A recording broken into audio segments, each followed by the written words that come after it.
This is probably going to be completely pointless. I might just stop this stream at some point and just delete it. I'm feeling some emotions I have towards my father. I feel a lot of anger towards him and a lot of resentment towards him. And I'm not, I don't have enough faith in my understanding, my abilities to understand, to say that I know where it's coming from, or I know why I have this resentment, why I have this anger, but I have guesses.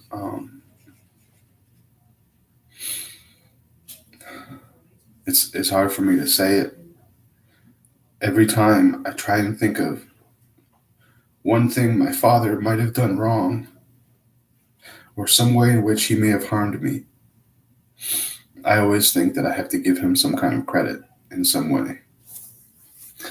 And it makes it impossible to come face to face with the truth. But I just doubt myself so much, my own abilities, that even if I were to come up with some idea, I would immediately discount that idea. But basically, he can't stop calling me. He can't stop contacting me. And even if I ask him to not speak with me, he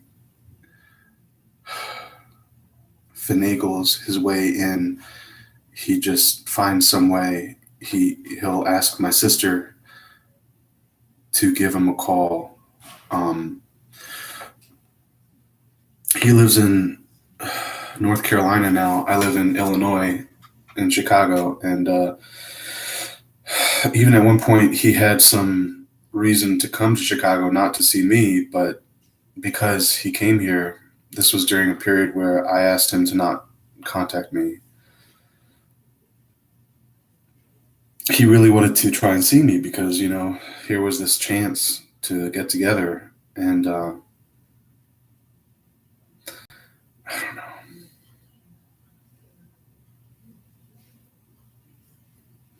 I guess I just want to say, I don't know if I have, this whole thing could be my own, it could be my mother's feelings towards my father that I'm kind of absorbing. Like I'm this vicarious actor in this play representing my mother. That's a distinct possibility. It doesn't feel like that's what it is. I'm not for sure though. What I feel is that in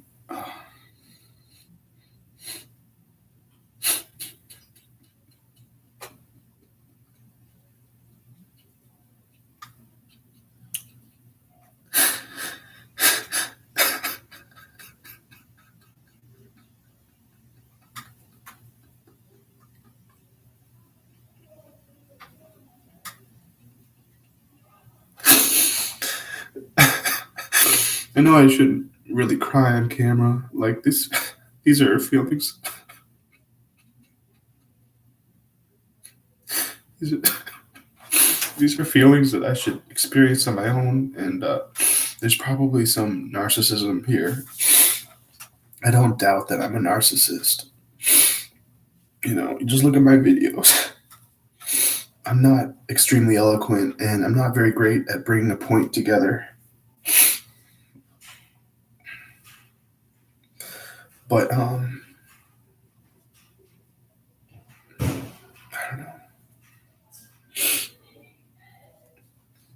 It was really difficult for me to grow up in a very tightly knit religious community.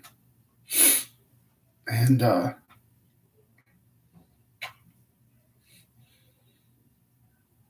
imagine that there could have been some more information out there.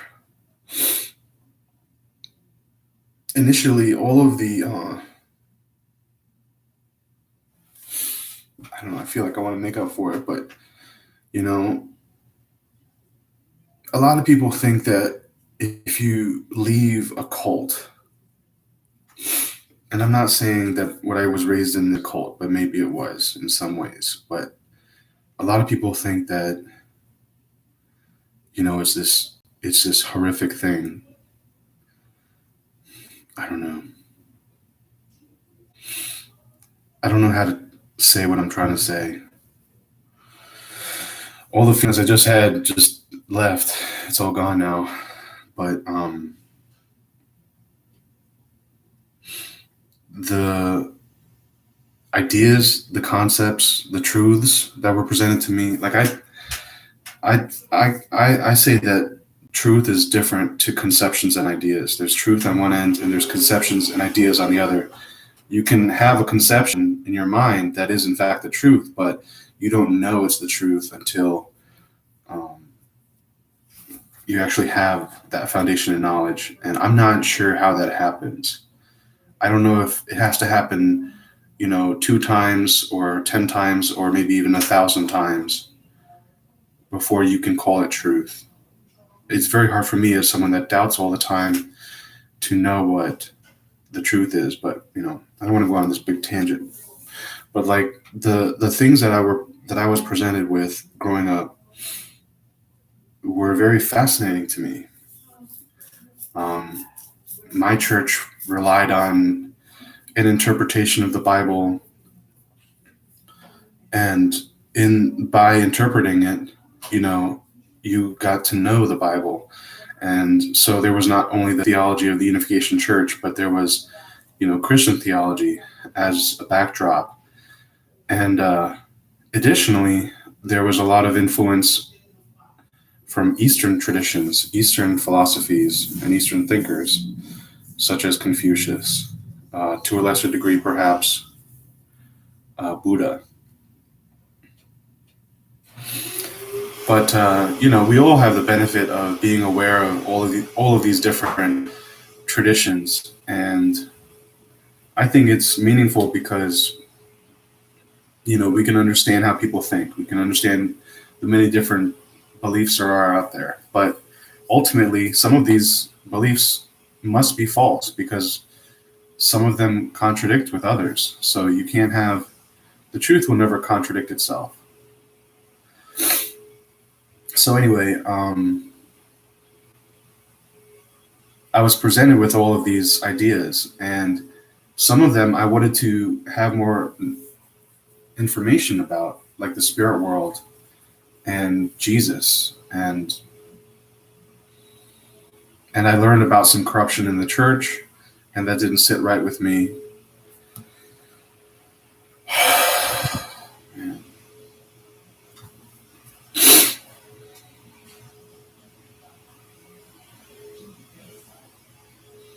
And so, I don't know. The place that I was in when I walked away from the church was not a happy place. I was depressed. I was angry. I did not believe that God, I believed it was possible that God didn't, in fact, even exist. And growing up believing in God, as our heavenly true parent, and having what I felt were personal consider the idea that God might not exist.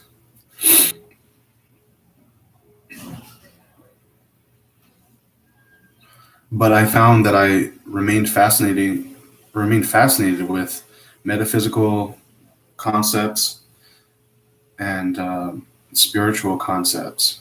And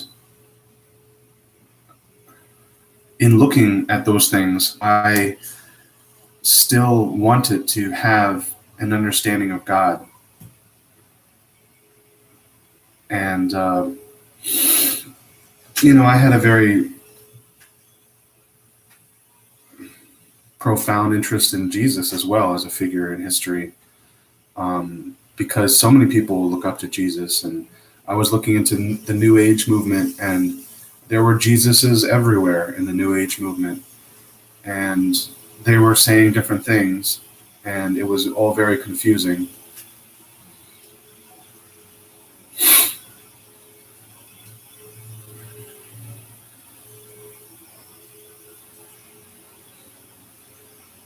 But I found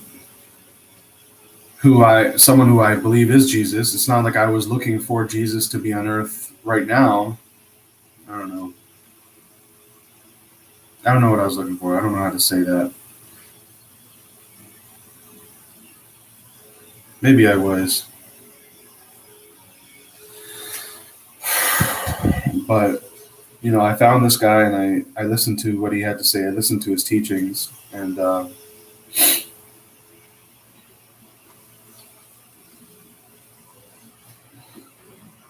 it's not like I even follow the teachings that much. But I have this battle inside all the time where I notice some unloving action that someone takes. And I think to myself, do I just sit by and do nothing now? You know, when I was young, I was the recipient of bullying, and there were times when I even bullied other people, and it made me feel horrible. I don't think I did it for very long. I think there was a window of time when I was like 9, 10 or so when I was doing it, and did not feel good. Now I do believe that I judge people now, but I don't think that I bully people. I don't, verbally or in any other or psychologically push people up against the wall or corner them or something. If anything, I would hope that, what I have to say is perhaps triggering to them, because that's not necessarily a bad thing. But at the same time, I personally refuse to be triggered. I personally refuse to accept truth that might be given to me. I'm very resistive, I believe. But I ask myself, if someone does something that's clearly wrong, do I say nothing? Do I, like, let's say I'm in a conversation with them, and that apparently matters, whether you are, whether you have some kind of association with that person. If you just, you know, it, there's some, it makes a difference whether you're just picking up. I guess it has to do with the severity of the act. Someone who is raping someone versus someone like the other day. I found this man pulling the leash that was wrapped around the collar of a dog, his neck, and pulling it so hard several times that the dog would yelp. And at first, I was trying to find, where this yelp came from. And then when I found it, when I saw what this man was doing, just it was natural. It felt natural that I had to say stop that. It feels so stupid recalling it, because I don't know if that was the right thing to do even, but I did say that, and he responded very angrily, cussed me out. He threatened me, and he invited me to fight him or something. Um, and he mocked me, but that's not that's kind of normal in today's world where people are very resistant or very angry. But it does make it hard. It does. I ask myself, am I taking the weak way out? Am I taking the coward's way out by saying nothing? And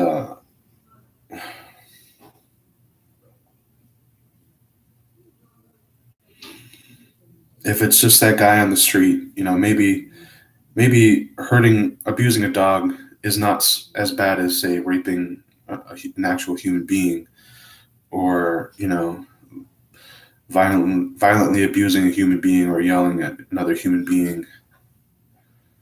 And I would say that, like, if we take two examples, like, one example would be abusing a dog mildly, and another example would be raping a human being. If your friend was abusing a dog, it may not need to be mentioned as much as your friend actually like raping another human being. I don't know if I'm making sense. I'm sorry. I'm just trying to say that apparently it doesn't matter how much you're associated with someone. So if you have someone who's a friend who knows you well, who you're in a relationship with in any way, um, that it at that point you can't really stay silent when you see something wrong. And I don't know, I can't say why that is. Um, I just feel like if you,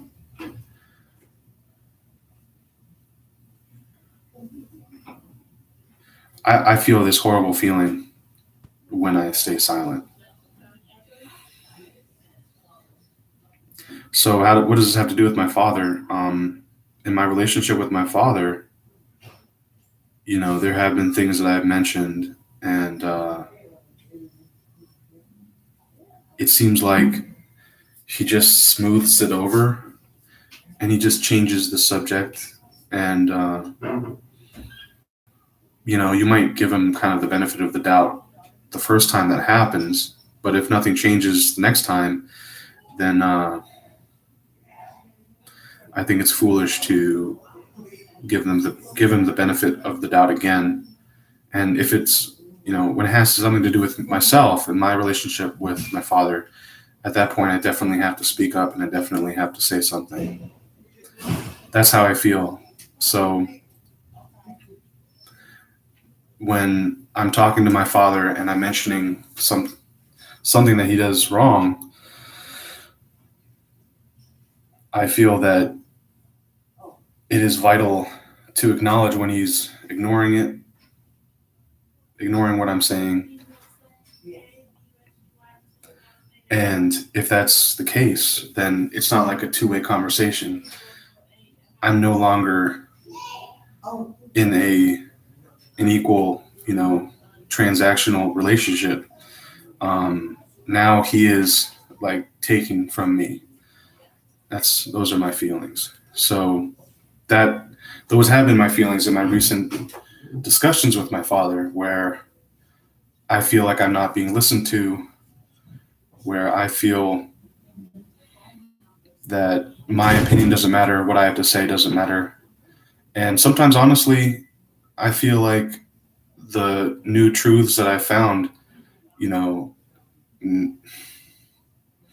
it's like a higher morality. And that's really hard for me to, hold in my relationship with my father, because by all rights, he's older than me and he's had more life experience, so called. And so that means that, I'm hard pressed to prove that I know more than him. And that's true. I find it hard. I mean, in my personal life, I find it hard to argue or provide a reason for how I might know something more than he does. I find it hard to say, um, I found this truth, and this kind of usurps and um, clarifies you know, some of your own thinking. If I were to say that to my father, a lot of people would say, "Well, that's disrespectful." And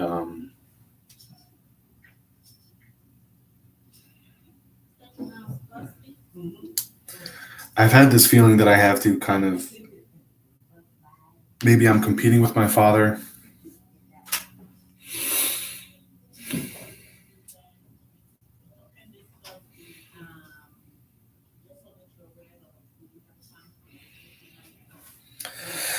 And I repeatedly block my father on my cell phone and ask him to not call me. And I feel like he's attempting to proselytize me to me and bring me back to the church that I uh, walked away from. And that is further evidence that what I am suggesting to him, the truths that I'm sharing with him, have almost no effect on him, and they're not meaningful to him. And so, being that these truths are meaningful to me, I feel like continuing discussing, important things with my father, and all I want to talk about are these truths. All that I want to talk about is my investigations into the truth, my experience in my relationship with God, vital matters, what I would consider vital matters, matters and issues related to morality. Those are issues that are interesting to me. Many times my father will talk about things that are happening in the family, and things that are going on in his life, and uh, he likes to talk about deals that he's gotten at J.C. Penney. Can you believe that I got this? He'll come home, or he used to come home with, like, I don't know, a sweater or something, and he'll say, "Guess how much this is? Guess how much I paid for it?" And I'll try and be nice and say, I don't know, $40, and he'll say 20.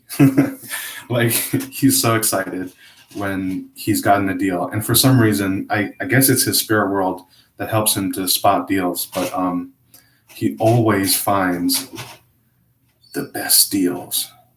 Always. He is really good at that, and maybe that's a good thing, I'm not sure. But as it happens, I'm interested in that, like, exactly zero, not at all. And when we start talking about those kinds of things, it just feels like I'm getting away from the stuff that I'm interested in. And so, I don't want to talk to my father. He wants to proselytize to me the Unification Church. I want to talk about the divine truth. He doesn't want to hear about the divine truth. He will actually listen to me for a period of time, and he'll do this thing where he'll say, okay, you talk for this period of time, and then I get to talk for so much time, so now it's even, so now it's fair, right? And I don't think that's exactly how it works. That doesn't seem right to me. You have to have one party that wants to speak and one party that wants to listen, and that might change. The, the party that speak. I mean, hopefully, it does change in a conversation. The party that speaks becomes the listener, and the party that starts to speak. But it doesn't make sense when you, like, have fixed rules where there's, like, an allotted time, and now it's fair, and it almost feels like, you can like, I can listen to him talk for 10 minutes, and I might be interested in none of what he says, and then it's time for me to talk, and he can let me talk for 10 minutes, and he might be interested in none of what I say. So where have we gotten? All we've done in that, transaction is we've fed each other's addictions. He feels good for having someone to listen to him, and I feel good for having someone to listen to me, except I don't feel good if someone's listening to me when they don't want to listen to me. I don't feel good.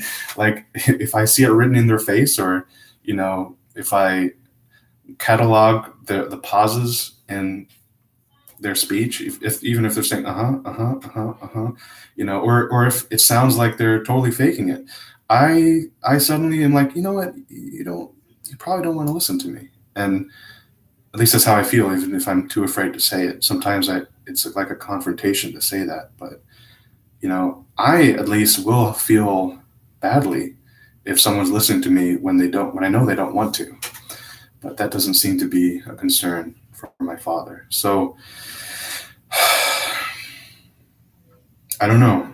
Like, I feel like when I bring up relevant issues to my father, they're basically poo-pooed, they're undercut, and they're brushed under the table. And my father will float out these ideas like, well, Theo, you might have Have you heard of bipolar disorder?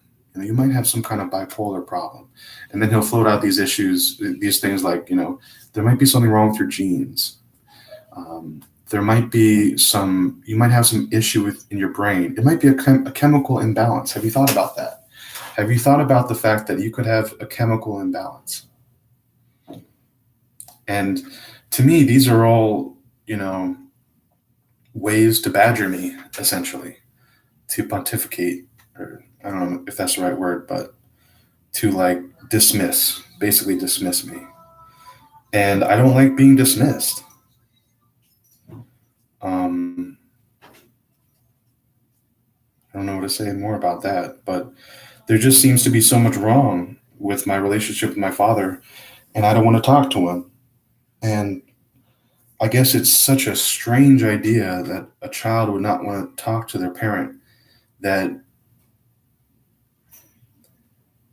he will continue to attempt to contact me, even if I'm not, even if I'm totally not interested. And sometimes I feel like, I should give him a chance here. I should let me respond to this text. Let me call him. Maybe something has changed. And what I find consistently is nothing really changes. And that is upsetting to me.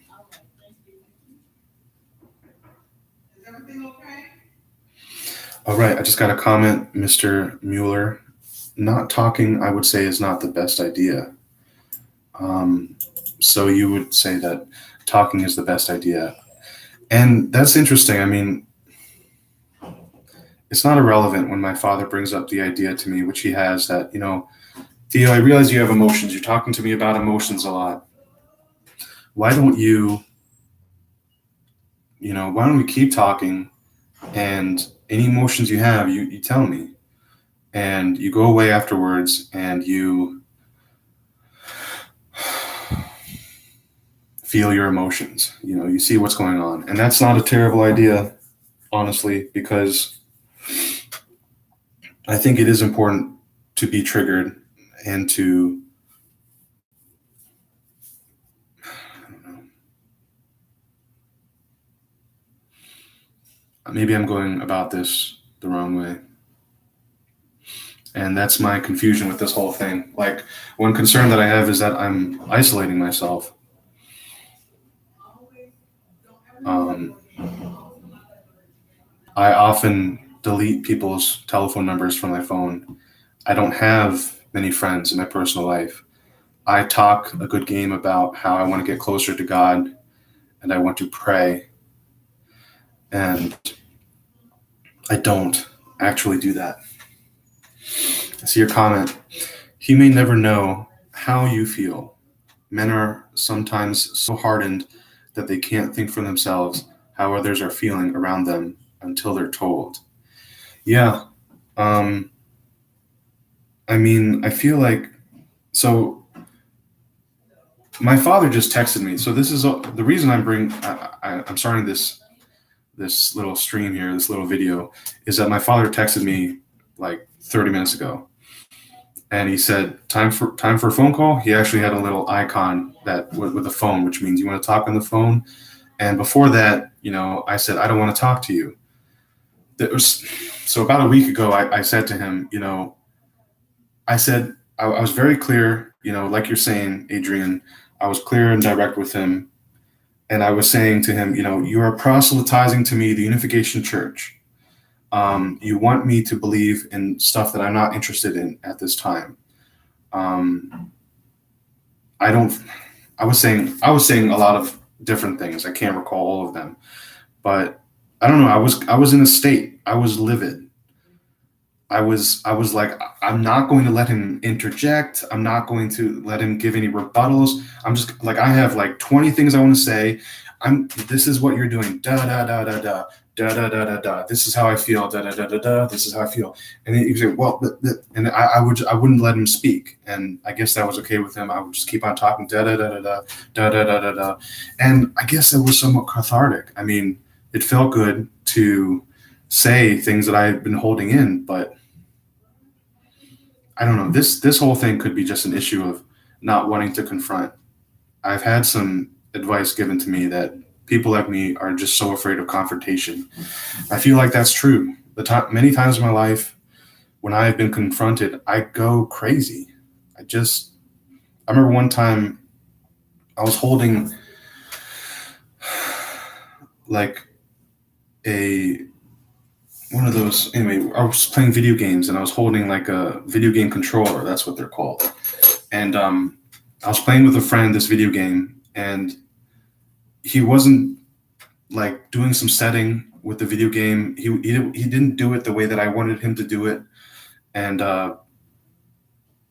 and I was like arguing with him, and then we kept on playing the game, and he pretended like nothing happened, and I just started screaming. I was just like I was holding the computer controller, or the video game controller, looking at the TV. He was looking at the TV. I just started screaming, and that's kind of my reaction.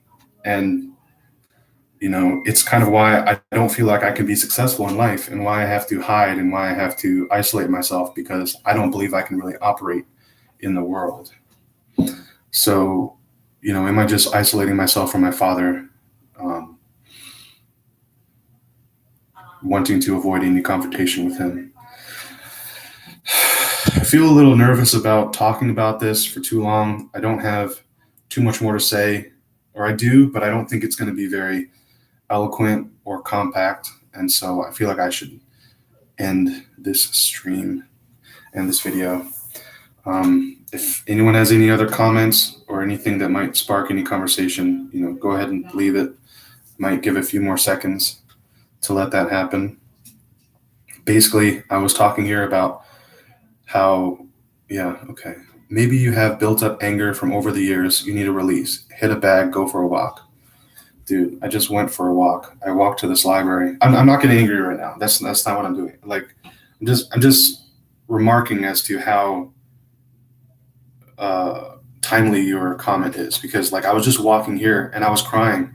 It's interesting, like the feelings that if I don't know if Adrian, you know about the law of attraction, but I believe in the law of attraction, and the stuff that I was crying about in my walk here had nothing to do with my father per se. It had more to do with God and my feelings about God.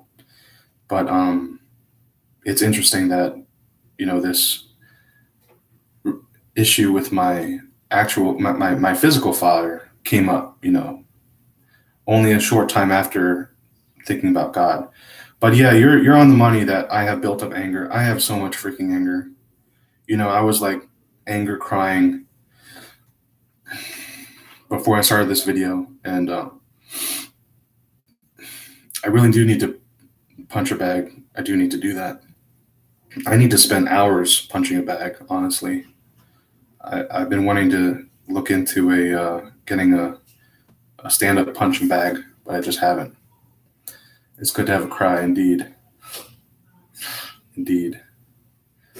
But a quick note on that. I don't know if I'm getting anywhere in my crying. There's a few things that are going on with crying. I could be crying over the effects of something and not getting to the cause. I could be crying not over something I truly feel grief over, but over like anger, or it's more of a tantrum. I understand that you can cry in a tantrum, and in that, unless you get down to the root feelings, you're not really getting there. And I don't know if I have a lot of confusion, and I have a lot of doubt, obviously. That should be clear from anyone watching my videos. The way I go on tangents, the way I, can't make single points very well. I doubt frequently. One thing that happens to me that I've heard can happen when you don't want to feel your emotions is you yawn. And I'll cry a little bit and I'll yawn immediately afterward. And that indicates the crying is finished and I want to feel tired or something. But it has been very hard for me to really have a strong cry of late. I feel like I don't want to talk to my father. I want to wait till he passes away. And even when he passes away, I don't want to hear from him. And when I pass to the spirit world, I don't think I want to talk to him. And this might go on for a long time, and it might just be me avoiding the confrontation. And maybe I do need to talk to him, but will he listen? And will it help me. I doubt it'll help him, but maybe it will. I appreciate you listening, Adrian. It's interesting. Earlier in this video, I was talking with someone, or I noticed that someone was watching. I don't know if it was you, but I felt very nervous and I wanted to stop the video and I started stuttering and whatnot.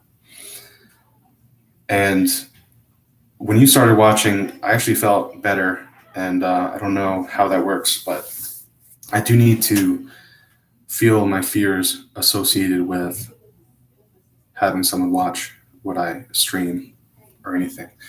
You say put in a letter if you won't listen. I did try that one time, and he said great.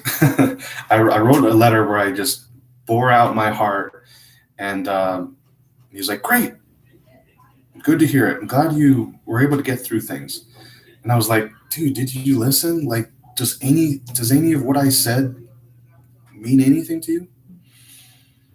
Maybe it's a problem that I expect a certain reaction, but I just feel like he glosses over so much. Adrian, unless you have anything else to say, I'm going to end it, bro. Thank you for watching. And thank you to anyone else who has decided to listen in. Emotions to do with your parents are huge. And maybe you can give me some insight. I don't feel like I have a lot of advice. I try not to give advice because I know I'm very degraded at this time. And I'm almost more interested in looking for advice. So I'm going to end it there. Thank you for watching.